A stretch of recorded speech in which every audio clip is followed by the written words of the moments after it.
Magandang umaga po. Narito na po ang magiging lagay ng panahon ngayong umaga ng Biyernes, February 20, 2026.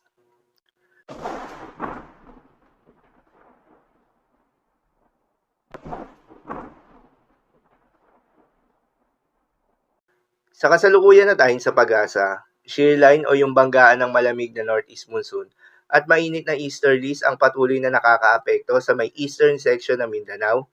Dahil dito ay asahan yung maulap na kalangitan na may kalat-kalat ng mga pagulan at isolated thunderstorms.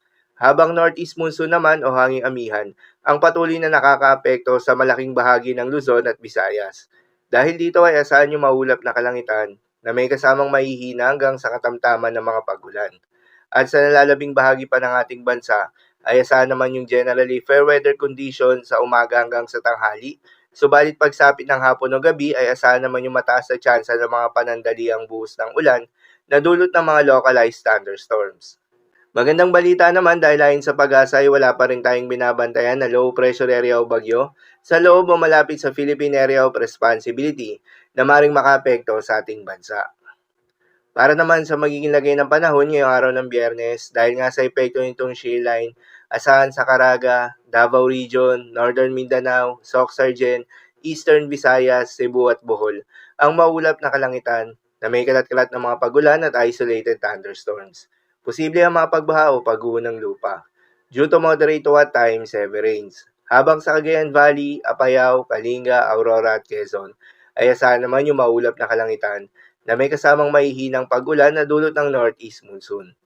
Habang sa nalalabing bahagi ng Mindanao, ay asahan naman yung bahagyang maulap hanggang sa maulap na kalangitan na may kalat-kalat ng mga pagulan o thunderstorms na dulot ng easterlies. Posible rin na mga pagbaha o pagguho ng lupa due to severe thunderstorms. Madalas nabobo ang mga thunderstorms na ito tuwing hapon o gabi na nagtatagal ng 1 hanggang 2 oras. Kaya naman ingat sa mga posibleng banta ng pagbaha at pagguho ng lupa, lalong-lalo na sa mga lugar na inuulan na noong mga nakaraang araw pa. Para naman sa Metro Manila, nalalabing bahagi ng Luzon at nalalabing bahagi pa ng Visayas ay asahan naman yung bahagyang maulap hanggang sa maulap na kalangitan na may kalat-kalat ng mga mahihinang pag-ulan na dulot ng northeast monsoon. Para naman sa magiging lagay ng mga dagat baybayin, ayon sa pag-asa ay wala pa rin tayong nakataas na gale warning sa anumang seaboards ng ating bansa. Subalit iba yung pag-iingat sa mga papalaot ng mga kababayan nating mangingisda at yung may mga maliliit na sasakyang pandagat sa buong seaboards ng Luzon at eastern seaboards ng ating bansa. Dahil inaasahan yung katamtaman hanggang sa maalon na karagatan. Habang banayad hanggang sa katamtaman ng mga pag-alon naman sa nalalabing seaboards ng ating bansa.